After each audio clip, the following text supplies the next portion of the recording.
I mean, it's okay. Allow yourself to be bitter, but then to look past it and be like, okay, this bitterness is not going to get me anywhere. But if I work hard, that might get me somewhere. And if I can accept where I am right now rather than be bitter about it, then I can put my energy towards what may be beneficial in the future. Right.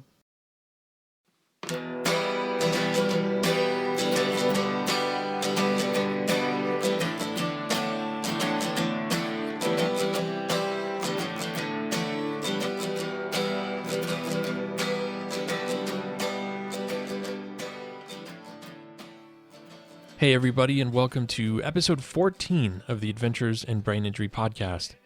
It's been 5 years since Cavin fell 20 feet from a rooftop water tower in Brooklyn and landed in a 12-day coma with a 10% chance of recovery and began his journey to relearn to walk, talk, eat, and live. And on today's episode, we're going to have a reflection with Cavin about those 5 years and some of the lessons he's learned on his journey. My name is Alec Hess, and with me is severe traumatic brain injury survivor and founder of adventuresinbraininjury.com, Mr. Cavin Ballister. Hey, Cavin, how you doing, man? Well, hello there, Alec. I'm doing pretty good. How you doing? I'm great, man. I'm excited to do this episode and talk about your 5-year anniversary today. Well, I have so much to say. Should we just get into it? Actually, before we get into it, I want to just bring up something real quick, which is last episode that we did with Dr. Lynn Hellerstein, which was just a really fun interview, has gotten some great response. And we asked in the beginning of that episode for people who support this show to think about giving us reviews on iTunes, because that helps us gain a little bit more popularity in the search engines and get the show out to more people who would benefit from hearing this information and enjoy the show. And so we did, in fact, get another review on iTunes, which I'd love to share. And the review just says, interesting topics. And as a professional in the vision therapy field, I love the public awareness you are spreading. Keep up the great work. So thanks very much for that review. Again, another practitioner. Love hearing from practitioners, and really means a lot. Yeah, absolutely. Thank you so much for leaving a review on iTunes. That helps us out a lot. Helps us reach more people, as Alex said. And also, I love having practitioner audience because that's how we affect an improvement in neurorehabilitation and how we care for people with brain injury or neurodegenerative diseases. And so love having a practitioner audience, and thank you for saying hello. Absolutely. And to everybody who supports us on Patreon, thank you so much. Really, really helps. I mean, we need your help. So if you find value in what we're doing, either the videos or the podcast or both, help us out. Throw 25 cents is the minimum. And we really appreciate it. Yeah, absolutely. I'm glad that you bring that up. I mean, we're just so grateful for the support that you guys have given us out there. And we'd be lying if we said we didn't put a ton of hours every week and of our own money into producing the show and trying to spread awareness and get guests and do the things that we do. So we can't thank you enough. And if you find value in this, there's a couple ways to do that. You can head to adventuresinbraininjury.com/support, and there's a bunch of different options. Or you can head to our Patreon page. It's patreon.com/AIBI, and it's easy to sign up, and that's just a way to give a little something in the tip jar every time that we produce one of these podcasts, for example. Okay, Cavin, let's talk about first of all, you put out a video this week, which was really great, called 5 Important Lessons on the 5-year anniversary of my brain injury. And you did a blog post about the video, and you can find it at adventuresinbraininjury.com. But it's had a huge response. It's had just a phenomenal response, and the comments that you've been getting are just phenomenal. I mean, they're so heartfelt, they're so meaningful, and they're all over. I mean, they've been all over the different, the interwebs, all over Facebook, and on the post itself, and I'm just really touched by them. I'm sure you are too, yeah. Oh man, I mean, this is why I'm doing what I'm doing, why we're doing what we're doing. Is to reach out and affect some positive change in the world and influence people positively. So thank you for showing or for responding and commenting. It means so much. Hmm. And people were sharing their stories and, um, Hmm. just saying really personal and worthwhile things. So before we get into the to more of those responses and the response to this video, let me just ask you straight out. How does it feel to be 5 years out at this point? I mean, what is that to you? It's bittersweet. It's like a birthday. It's like as more time passes, they get less important, but at the same time, at least for me, I feel anxious about what I've accomplished so far. Hmm.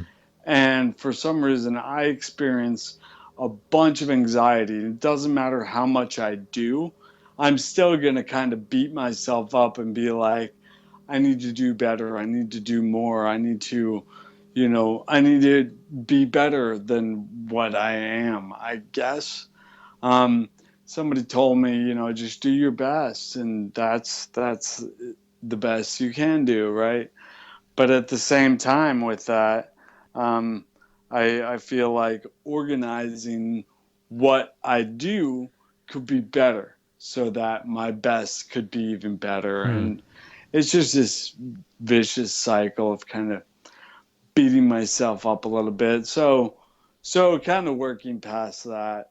Um, but so many lessons, and of course, then you can also look back and see the accomplishments you've made to kind of counteract your what do they call your negative thinking? What do they call Your it? cognitive distortions and things. Monkey Yeah. minding. Hmm. I think I said that term to you at one point. Yeah. Cognitive distortions. Love that. Yeah, absolutely. It's like it's not true, but it doesn't mean that I don't feel the anxiety or feel as if it is, you Right. know? Right. Well, and I think that's part of who you are. You have just an intense ambition, positive attitude, drive to make things happen. You are a workhorse. You want desperately to improve people's lives, to give information to people, and that's what that's what brought me into this in the beginning, was just seeing how passionate you were about that. And so I think to some degree, I I understand with how you can also be very self-critical and say, am I doing enough? Am I reaching out enough? Am I getting enough done? What have I achieved? But I think I'm not alone here in saying that you've done amazing things. Just the fact that you have decided to really push on and make the recovery that you did as much as you did, and then decided to publicize it and share it with people. It's a huge, huge deal and a big accomplishment, and clearly the way that people react to the kinds of things that you share and the videos you produce and even the show, they appreciate it in a big way. So it's a natural thing for birthdays and anniversaries and things like that to sort of have this moment of self-reflection and be self-critical. But I would be proud of yourself. Yeah, thank you. Okay, well, let's talk about this video and what you did then, because in this video you talked about five, important lessons that you learned along your recovery journey, and I thought this was really insightful. And so the things you mentioned were, that every brain injury is unique, that the brain is plastic, that the old notion of the brain being static after a certain age is just not is false. Obviously, is not true, and that's great. You talked about the importance of nutrition in combination with doing the therapy and how those two support each other, building a bridge, which I'd love to hear you talk a little bit more about today. And also, you talked about attitude and mentality, which I think that piece really spoke to a lot of people. Some people said, for example, like, when you talk about attitude and mentality, I just want to loop the video over and over, and I need to learn that. And people said this whether they were survivors or supporters or caregivers or mothers or whatever the case is. They said that piece about acceptance and about how I look at this and move forward was really important to me. So you start off talking about every brain is unique. This is a lesson that I've definitely learned from working with you too. Is just that fact is true, that every brain is unique, every brain injury is unique, but also that awareness is so important for that reason, because you look fine, quote unquote, but Hmm. you obviously aren't, quote unquote, fine on the inside, right? And a lot of people who have brain injury relate to that feeling and that sentiment. It's like, I'm sure that's Well, I haven't, that depends on what you call fine. right? All right. And it's the invisible injury, right? Maybe because that's the other side of the sword. It's like I don't really like to be, labeled as not okay. Or, I mean, I prefer to be labeled, to be thought of as fine, basically, as okay. Right. Um, and that's just me. I mean, other survivors don't feel the same way. But for me, I prefer to rather live up to people's standards of like, you're okay, than to have others kind of be like, oh, he can't handle that, you know? Mm-hmm. And the truth is somewhere in between. Right.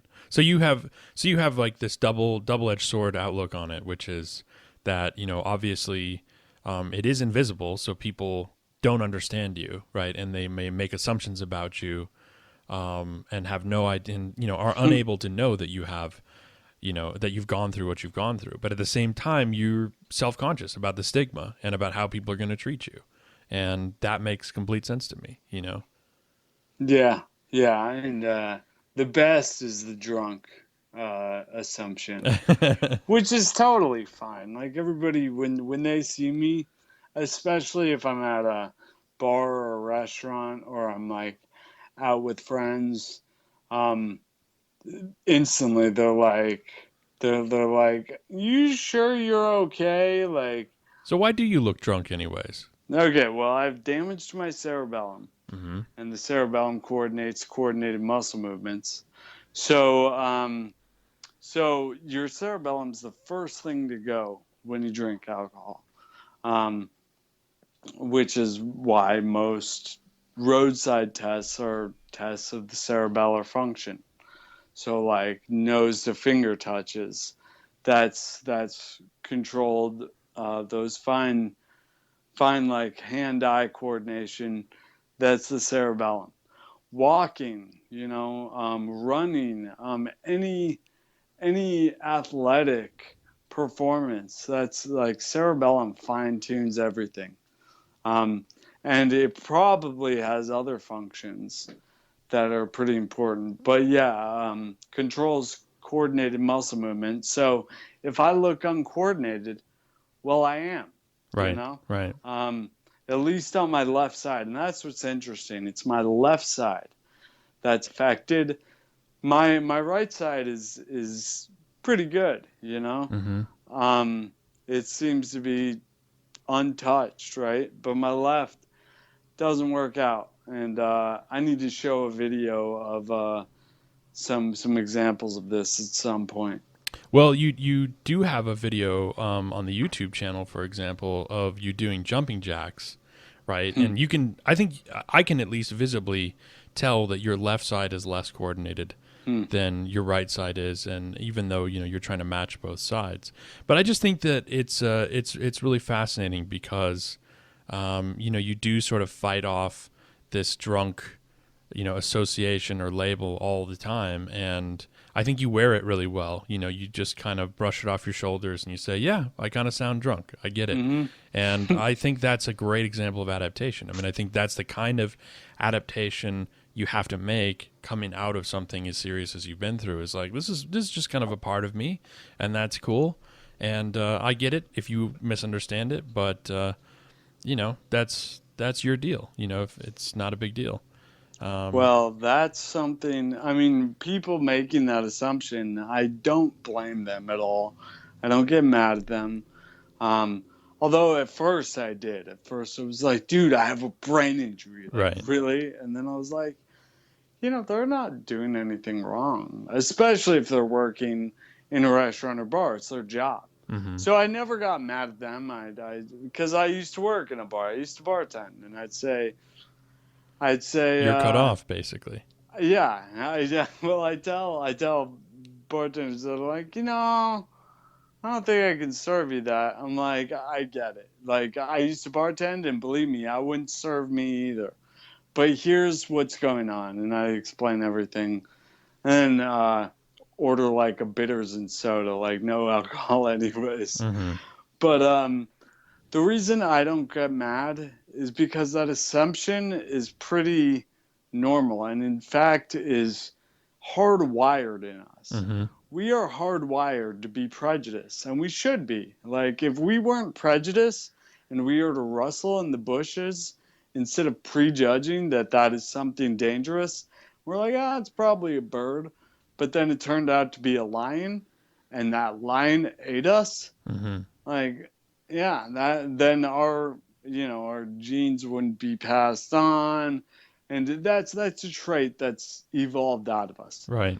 So yes, I call it evolved prejudice for that reason, because when you see somebody in their early 30s who is stumbling around a little bit, kind of slurring, um, you're not going to think, I bet that guy had a serious traumatic brain injury and survived against all odds, and he's worked past all of his deficits, and now that's all that's left, and he kind of looks intoxicated. That's probably what's going on. Yeah, right. You see that every day. No Yep. big deal. Of course. Right. That's going to be the assumption they have, right? So of course the assumption is, look at this guy, he's drunk. Mm-hmm. But it's interesting because before I had recovered as much as I had, I was much more noticeably affected. Mm-hmm. Clearly there was a neurological issue going on, right? Mm-hmm. And I've moved past that. I've recovered beyond that. And when there was clearly a neurological issue going on, people would approach me with compassion, and they'd be like, "Oh, are you all right? Can I help you cross the street? Can I carry that for you? Yeah. Let me help you out." Um, but then, as I got better, it was people would look at me and be like, "Look at this guy. He's drunk in the middle of the day." Right. God, that would be the reaction. Well, So it'd be the absolute opposite of right. compassion. You just sort of hit a threshold where you move out of being sort of visibly, impaired or dealing with a deficit or something, and into the world of now you're just kind of like in the way, or you're doing something deviant, or there's something wrong, and you're You're misbehaving. intoxicated. Yeah, you're just Yeah, intoxicating. It's fascinating. yeah, I kind of like the evolved prejudice, term, because it's not a malicious prejudice. It's right. not. It's just like you said. It's a hard wiring of our brain to make informed assumptions about people and things that could potentially be dangerous or different, or whatever the situation is. And so you're right. There's a natural quality to it, and I appreciate your ability to look at it that openly, and just give people leeway on that and say, yeah, it's no big deal. I mean, Right. the thing is, people with disability, I think, some people you meet with disability are really really good about that. Whether they be dealing with, whether they be in a wheelchair, or they dealing with something that is very visible, they're so good at just confronting that. And actually, a good example is your friend Kyle Maynard, who doesn't have arms or legs, and he is obviously visibly very different from people. And he goes around and gives speeches and talks about it and just owns it. Hmm. I've used the example before of Tyrion in Game of Thrones. You have to wear it like an armor, and then people can't use it against you. Hmm. They actually look at it as something cool because you own it and you're confident about it. And that's a hard thing to do, but to me, that's one of the cooler, if we're going to be talking about what you've learned over the last 5 years, I think how you've dealt with this assumption, this evolved prejudice about your look and your talking and appearing drunk is a great example. It's something that you've turned into a skill in dealing with over the last 5 years. Yeah, and that plays a lot into attitude and mentality. Mm-hmm. Um, because if you're bitter about people's perception of you, you're bitter about more things, most likely. And that bitterness, um, I mean, it's okay. Allow yourself to be bitter, but then to look past it and be like, okay, I don't, this bitterness is not going to get me anywhere. But if I work hard, that might get me somewhere. And if I can accept where I am right now rather than be bitter about it, then I can put my energy towards what may be beneficial in the future. Right. Does that make sense? Yeah, I think so. And I, before we talk more about attitude and mentality, I mean, this was a really important and popular piece for a lot of people who saw the video. So, just so we're all caught up, I'm going to go ahead and bring in a clip here from the video, 5 Important Lessons on the 5-year anniversary of my brain injury. So let's take a listen. The other aspect of attitude and mentality is acceptance. And this was quite possibly the biggest gift that I was given from my brain injury. Yes, I'm saying my brain injury gave me a gift. So what is acceptance? I'll tell you what acceptance is not. Acceptance is not giving up or no longer trying, because what's the use? Acceptance is looking at where you are in this particular moment and making peace with this moment. What you do in this moment may affect the future, and always work towards improving the future, but being okay with the scenario as it is right now. So what you're saying basically is acceptance is not giving up, it's making peace with the moment, right? That's what you said in the video. It's making peace with this moment and knowing, okay, this is the way it is. I'm not going to be, completely shooken up about it. I'm not going to be anxious about it. I need to make peace with it so that I can put my energy into moving forward, essentially. Right. Make peace with this moment. Right. And there's ways we talk about this too, which I like a lot. I mean, there was an article on Psychology Today about the difference of giving up versus giving in, and which was a similar kind of notion, which is that, don't give up, give into the situation and accept it and move forward.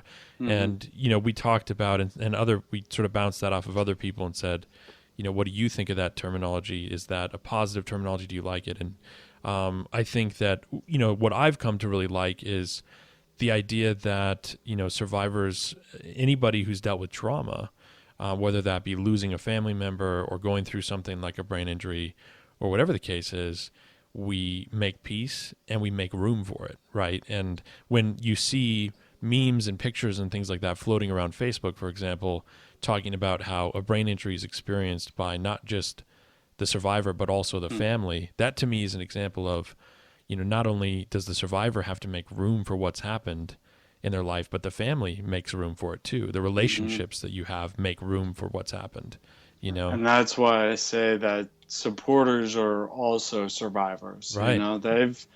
They've also come through a traumatic event.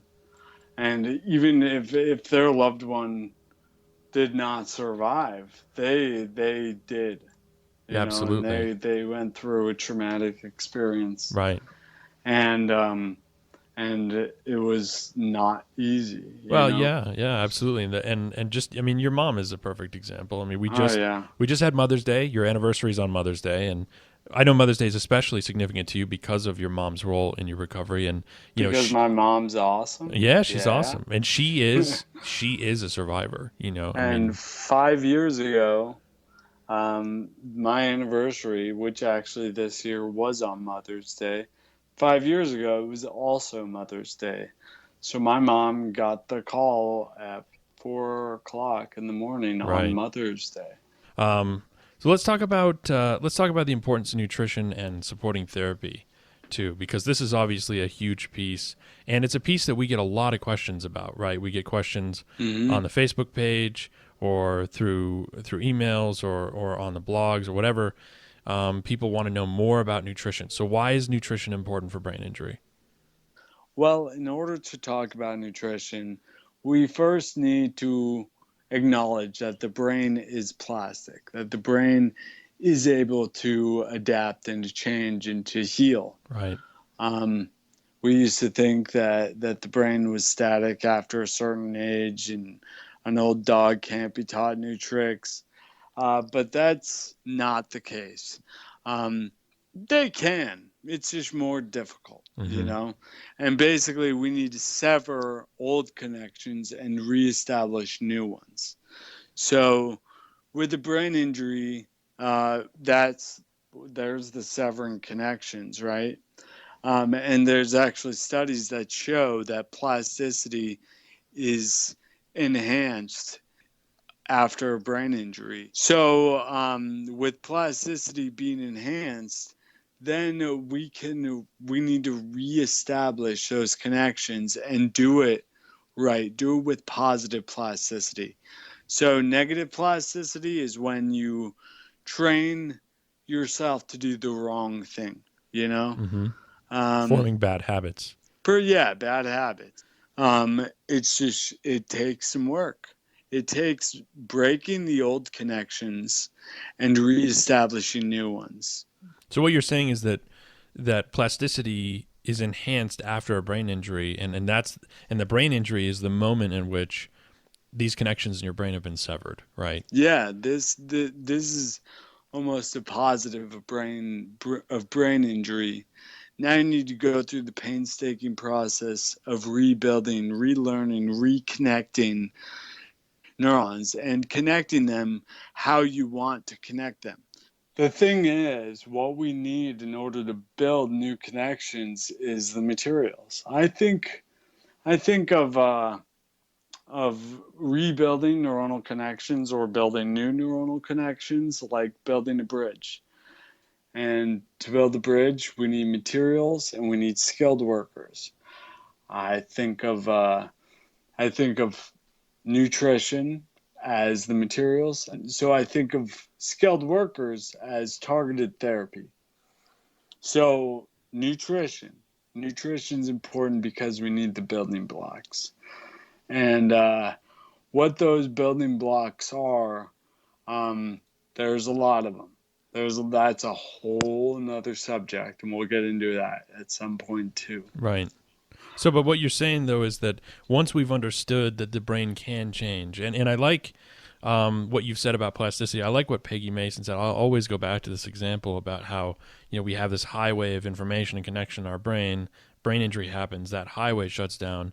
So now plasticity is remapping the side streets, which take a while, but re-etching the map of connections in our brain. And so what you're saying is to re-etch that map, right, or to rebuild that bridge, rather, in the sort of highway analogy, you need those two elements. You need nutrition, which is the supplies, and then you need to target the therapy, which would be doing the work of building that bridge. That's right, man. Doing the work. Yep. Got to do the work. Got to do the work. As tedious and harsh and frustrating as it is, you got to do the work. So we're moving from nutrition to the importance of supporting therapy. So yes, we need to do that work. And in order to do that work, basically we need to do what's difficult. Um, if something is hard for us to do, we need to do that. You know, Right. we need to do it every day. And for example, I couldn't play guitar. My wrist was completely flexed inward, and I worked really hard to lift my wrist. And once I got it to a point where I could wrap it around a guitar, that's exactly what I did. Right. And one of the exercises I do, I was very busy rehabilitating everything, and guitar wasn't really what needed to be rehabilitated, Mm-hmm. but it was helpful for everything else. Oh yeah. So what I did, because I didn't have much time, like part of my occupational therapy, was to do a chromatic scale because it used all four fingers, timing. I'd learn how to press down each fret, and I mean, at first I couldn't even press down one of them. Hmm. and it was a lot of work to be able to use every one of my fingers. Um, and it was like, if I can play guitar, then I can pick up a glass and move it, move it to my lips Right. and put it back down. I say, shoot for the moon. If you miss, at least you'll be amongst the stars. Well, and what you're saying here is that it was a stepping stone. It's served as scaffolding, really, for other things that you might be able to do, right? And so once you were able to kind of have these movements on the guitar, which is an activity that you love and that you're passionate about and that you know really well, you can start to translate that movement to other things, basically. Mm-hmm. So this is great. So we have touched on the sort of five major lessons, which again are that every brain is unique, every brain injury is unique, the brain is plastic, the importance of nutrition, the combination of nutrition and therapy, targeted therapy, and then of course attitude and mentality. And so I know it was difficult for you to try and cram just five lessons into this video, and I'm curious about some of the other things that you might have added to these. Like something that we're asked about quite frequently by different survivors is things like holding a job, or relationships, and how you deal with relationships with brain injury and how that works. Yeah, with survivors of any trauma, usually, and people who experience serious health concerns, just that are life altering. If there is a way for them to get better, really that becomes top priority. And moving out of that mindset and into um, caring for others, being there for others, um, working for others is a difficult transition. I think some of what you're voicing though is that basically you felt like you had to kind of shut down a little bit socially and just really take care of yourself and focus on yourself, which is expected. But I also think there's another side to that, which is what people experience very commonly when they deal with something traumatic or life changing, which is that, again, we talk about making room and people making room, and your friends have to make room too. The people in relationships that you're with, your family members, your coworkers, they have to also make room for what's happened to you and the changes that you're going through. And sometimes that's hard for people. They don't have that Mm-hmm. room. They don't have the mental capacity, or they're intimidated. They don't know how to treat you. They don't know if they're going to be insensitive, or if they're going to hurt your feelings, or how you're going to react, or if they have questions, right? They have stigmas and prejudices, and they don't. So that there's an intimidation factor for some people, or there's just, I don't have time for this. I'm sorry. I don't have to, I don't know how to deal with this situation. So I think that plays a role. And you hear this from survivors of all different kinds all the time, which is a lot of my friends changed, or my life changed dramatically and I moved and my whole social network changed, or I had to redefine myself and rediscover myself. And I think Mm-hmm. that's a big part of why relationships are challenging. I think you're right on with other people not quite understanding. And this is where, like, a little wiggle room would be so appreciated. Mm-hmm. Just a little bit of leeway, because there are some inconsistencies, there's some difficulties that at least I'm working through, and they may be emotional difficulties. There are several possibilities going on, and being forgiving and being understanding is a huge aspect Mm-hmm.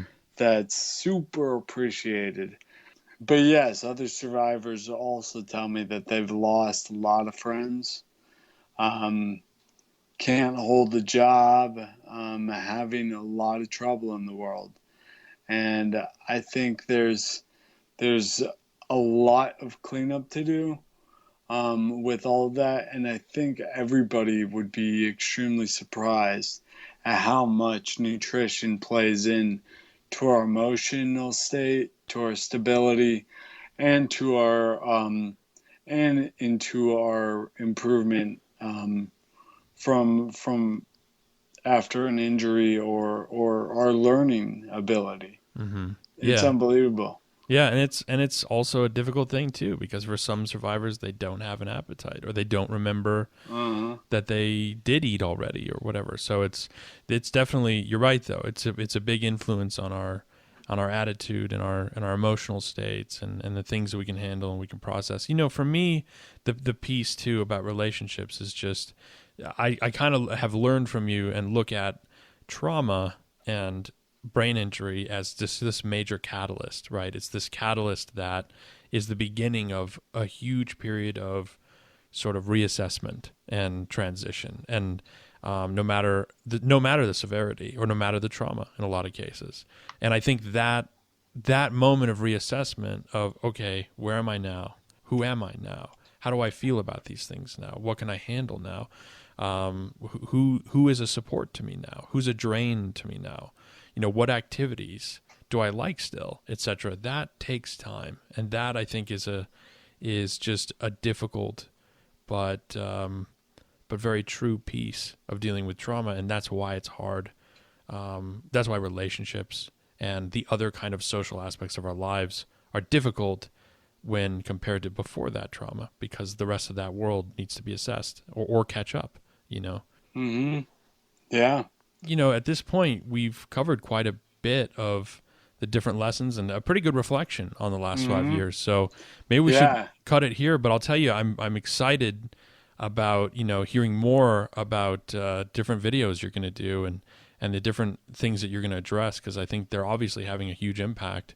And so anyway, thanks for taking this day to do a reflection on this with me. I think it's really valuable. It felt good to be able to reflect back on well the past 5 years. Yeah, Crazy. crazy. And here's to 5 years, and let's keep it rolling.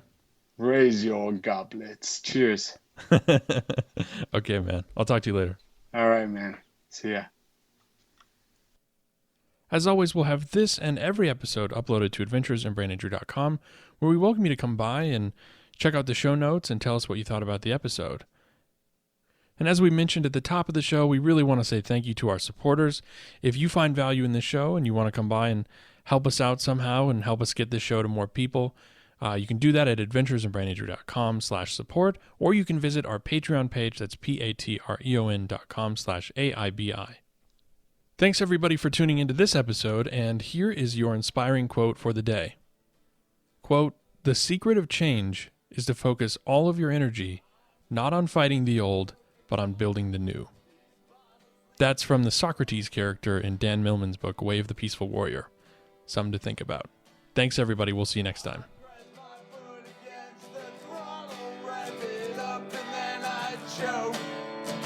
And if I choke, someone take me to a doctor, then take me to a nurse.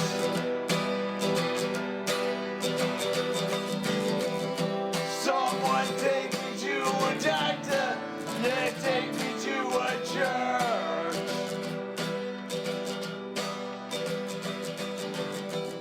Someone take me to a doctor, just take away this curse. Someone take me to a doctor. Someone take me to the